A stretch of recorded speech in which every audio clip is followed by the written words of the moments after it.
নাহিদ ইসলাম পদত্যাগ করলেন। তিনি এখন নতুন দল চালাবেন, রাজনীতি করবেন। আর অন্য দুই ছাত্র উপদেষ্টা আসিফ মাহমুদ সজীব ভুঁইয়া এবং মাহফুজ আলম, তারা সরকারে থাকবেন, সরকার চালাবেন, সরকারের ভেতর থেকে নতুন রাজনৈতিক দলটিকে পৃষ্ঠপোষকতা দেবেন, সব ধরনের সাহায্য সহযোগিতা করবেন, কিংস পার্টিকে পরিপূর্ণ একটা জায়গায় তারা নিয়ে যাবেন। কি অদ্ভুত, তাই না? সবাই জানছে, সবাই বুঝতে পারছে যে এটা স্রেফ একটা কিংস পার্টি। যদি তা না হয়েই থাকে, একজন যখন পদত্যাগ করলেন দলের দায়িত্ব নেওয়ার জন্য, তাহলে অন্য আর দুইজন কেন পদত্যাগ করলেন না? আর কারো মনে তো কোনো ধরনের কোনো সন্দেহ নেই যে এই দলটি কোন রূপে আসতে যাচ্ছে। যাই হোক, পদত্যাগ করেননি, ভালো কথা, ভিতর থেকে নার্সিং করবেন, সুযোগ সুবিধা দিবেন নতুন রাজনৈতিক দলটিকে। কিন্তু মজার বিষয় হচ্ছে, নাহিদ ইসলাম এবং সরকারের অন্যতম উপদেষ্টা মাস্টার মাইন্ড হিসেবে পরিচিত মাহফুজ আলম, তাদের মধ্যে দ্বন্দ্ব শুরু হয়ে গেছে। দ্বন্দ্ব শুরু হয়েছে কি নিয়ে? নতুন দলের নেতৃত্ব নিয়ে। এমন খবরই পাওয়া যাচ্ছে এবং কোনো কোনো গণমাধ্যমে সেটি উঠে এসেছে স্পষ্টভাবে। যেহেতু নাহিদ ইসলাম পদত্যাগ করেছেন, তিনি এখন নিশ্চিতভাবে দলের আহ্বায়কের পদ পেতে যাচ্ছেন। কিন্তু ভেতরে খবর হচ্ছে, গত রোববার কোনো এক উপদেষ্টার বাসায় এই যে দলটি আত্মপ্রকাশ করতে যাচ্ছে, তার নেতৃত্বে কে কে থাকবেন মূল নেতৃত্বে, সেটি নিয়ে আবার বৈঠকে বসেছিল সবাই। যেহেতু কোনো কিছুই এখন ফাইনাল হয়নি, হয়তো সমঝোতার ভিত্তিতে একটা জায়গায় পৌঁছেছে, কিন্তু সবাই তা মেনে নিতে পারছে না। এখন নতুন দলে ছাত্র শক্তির নেতারা আসছেন। ছাত্র শক্তি বা গ্রামীণ মানে নাগরিক শক্তির অঙ্গ সংগঠন হয়ে এসে এতদিন ধরে কাজ করে আসছে, যেটি ডক্টর মোহাম্মদ ইউনূসের হাতে গড়া ছিল নাগরিক শক্তি। তো সেখানে ডক্টর মোহাম্মদ ইউনূসের অনুসারীরাই প্রাধান্য পাচ্ছেন। তো নাহিদ ইসলাম যেমন নাগরিক শক্তির, ছাত্র শক্তির আক্তার হুসাইন ছাত্র শক্তির, নাসিরউদ্দিন পাটোয়ারি, যিনি জাতীয় নাগরিক কমিটির আহ্বায়কের পদে ছিলেন এতদিন, তিনি অন্যতম প্রতিদ্বন্দ্বী ছিলেন, নতুন রাজনৈতিক দলের আহ্বায়ক পদে আসবেন। তিনি মাহফুজ আলমের অনুসারী। মাহফুজ আলম চাইছিলেন দলের নেতৃত্বটা যাতে তার কন্ট্রোলে থাকে, সেই হিসেবে যেন নাসিরউদ্দিন পাটোয়ারি দলের আহ্বায়ক হন। পারেননি। নাহিদ ইসলামের প্রতি অনেকের অনেক ধরনের সমর্থন আছে, ভালোবাসা আছে। আমি নিজেও ব্যক্তিগতভাবে এই যে কজন ছাত্র উপদেষ্টা আছে, তার মধ্যে হাতে গোনা কয়েকজনের মধ্যে নাহিদ ইসলামকেও একটু অন্যভাবে দেখি। তো যেহেতু নাসিরউদ্দিন পাটোয়ারি যতক্ষণ পর্যন্ত হতে পারলেন না, বা তিনি ব্যর্থ হলেন তাই করতে, সেই মুহূর্তে মাহফুজ আলম চাইলেন তিনি সরাসরি এই দলের আহ্বায়ক পদটি নিতে পারেন কিনা সেই চেষ্টা চালাতে। এবং গত রোববারে যে ছাত্র উপদেষ্টার বাড়িতে বৈঠক হয়েছিল বাসাতে, সেইখানে মাহফুজ আলমের যারা অনুসারী, তারা সরাসরি প্রস্তাব করে বসলেন মাহফুজ আলমের নাম, কিন্তু ধোপে টেকেনি।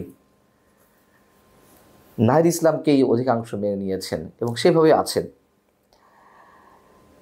এদিকে গত কয়েকদিন ধরে শোনা যাচ্ছে যে সমঝোতার ভিত্তিতে শীর্ষ পদগুলোতে একটা মতৈক্য পৌঁছানো গেছে, এমন একটি দাবি ছাত্র সমন্বয়কদের পক্ষ থেকে করা হচ্ছে। এবং সোমবার যে সংবাদ সম্মেলনটি হলো, সেখানে সার্জিস আলম সহ আব্দুল হান্নান মাসুদ, তারা সবাই কথা বলেন মিডিয়ার সামনে। সে জায়গায় তারা এমন একটি ভাব করলেন যে সব ঝামেলা শেষ, মতৈক্য প্রতিষ্ঠা হয়েছে, সমঝোতায় পৌঁছানো গেছে এবং শুক্রবার আত্মপ্রকাশ করবে রাজনৈতিক দলটি। কিন্তু সেই সংবাদ সম্মেলনে কিন্তু নাসিরউদ্দিন পাটোয়ারি ছিলেন না।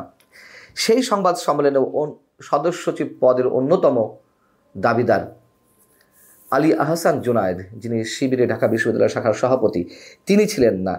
আর ছিলেন না কে? নাগরিক কমিটির অন্যতম যুগ্ম সদস্য সচিব রাফেজ সালমান রিফাত, তাকেও দেখা যায়নি। এখন এই দুজন ছিলেন না, তারা গেছেন হচ্ছে চীনের আমন্ত্রণে। যে বিশাল একটি প্রতিনিধি দল গেল চীন সফরে বিএনপি নেতৃত্বে, তার সদস্য হয়ে এই দুজন গেছেন। এবং তারা নিশ্চিতভাবে আগামী শুক্রবার যে রাজনৈতিক দলটি আত্মপ্রকাশ করতে যাচ্ছে তারা সেখানে থাকবেন না, এবং শিবিরের কেউই মোটামুটি কেউই এই কমিটি থাকছে না। আর নাসরুদ্দিন পাটোয়ারি কেন উপস্থিত ছিলেন না তা তো বোঝাই যাচ্ছে। এই অবস্থার মধ্যে দিয়ে 28শে ফেব্রুয়ারি নতুন রাজনৈতিক দলটি আত্মপ্রকাশ করতে যাচ্ছে, এবং 22শে ফেব্রুয়ারি আলী হাসান জুনায়েদ একটি পাল্টা সমাবেশ দেখেছিল এই জাতীয় নাগরিক কমিটির ব্যানারে সম্ভবত, সেটি যদিও শেষমেশ হয়নি, এবং সেখানে তিনি তার অনুসারীদের শক্তিমত্তা প্রদর্শনের মাধ্যমে এমন একটি প্ল্যান করেছিলেন যে তারা পাল্টা কমিটি ঘোষণা করবে যদি সেই সমাবেশটি সফল হয়। যে কোনো কারণে সেই সমাবেশটি হয়নি। এখন নতুন কমিটিতে বা নতুন রাজনৈতিক দলটিতে শীর্ষ পদে কারা থাকবেন সেটা নিয়ে এখনও নানান ধরনের বৈঠক চলছে, নানান ধরনের সমঝোতার পথ খুঁজে বের করার চেষ্টা চলছে, এবং সবাইকে যাতে অ্যাকোমোডেট করা যায় সেই জায়গা থেকে পদবীর সংখ্যা বাড়ানো হচ্ছে। এইটুকু আমরা বলতে পারি যে অবস্থার মধ্য দিয়ে এই দলটি আত্মপ্রকাশ করতে যাচ্ছে, শুরু থেকে এটিকে তো প্রায় সবাই কিংস পার্টি হিসেবে অভিহিত করার চেষ্টা করছেন বা করছেন, এবং এই ষড়যন্ত্রের মধ্য দিয়ে কোনো দল আজ পর্যন্ত ইতিহাসে কখনো ভালো কিছু করতে পারেনি।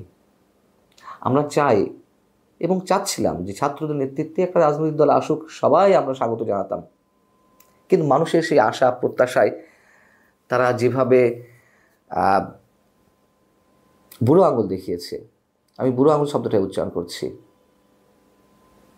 তারা কোনো কিছু পরোয়া না করে যে স্টাইলে সব ধরনের সুযোগ সুবিধা নিয়ে এই দলটি আত্মপ্রকাশ করতে যাচ্ছে, মহাসমারোহে নানান ধরনের আয়োজনে বর্ণিল একটা আয়োজন থাকবে, ঢাকঢোল পিটিয়ে, যেখানে তাদের দাবি অনুযায়ী যে লক্ষাধিক মানুষের সমাগম ঘটবে, দেশ বিদেশের কূটনীতিকরা থাকবেন, বিভিন্ন দলের রাজনৈতিক দলের নেতারা থাকবেন, এবং যারা 16 বছর নির্যাতনের শিকার হয়েছেন বা বৈষম্যবিরোধী ছাত্র আন্দোলনে যারা নেতৃত্বে ছিলেন এবং যাদেরকে অনেক কিছু পে করতে হয়েছে, খেসারত দিতে হয়েছে, তারা সবাই থাকবেন। একটা কথা বলতে চাই, পুরনো কথাটি, যত গর্জে তত বর্ষে না। তবে আমরা এখনো পর্যন্ত আশা করব যে যেসব ধরনের ষড়যন্ত্রের কথা এই নতুন রাজনৈতিক দল গড়ে ওঠার পেছনে আমরা যেসব কথা শুনেছি সেগুলো বাদ দিয়ে যদি সত্যিই গতানুগতিক রাজনীতিকে বৃদ্ধাঙ্গুলি দেখিয়ে নতুন দলটি আসতে পারে, আমরা সত্যিই খুশি হব, কিন্তু সেই সম্ভাবনা সম্ভবত অনেক কম। এবং মাহফুজ আলম আর নাহিদ ইসলামের যে দ্বন্দ্ব খানিকটা প্রকাশ্যে চলে এলো, এই যে একটু আগে মন্তব্য করলাম যে সেই সম্ভাবনা কম গণমানুষের প্রত্যাশা পূরণের জায়গা থেকে, এটি তারই একটি সিমটম।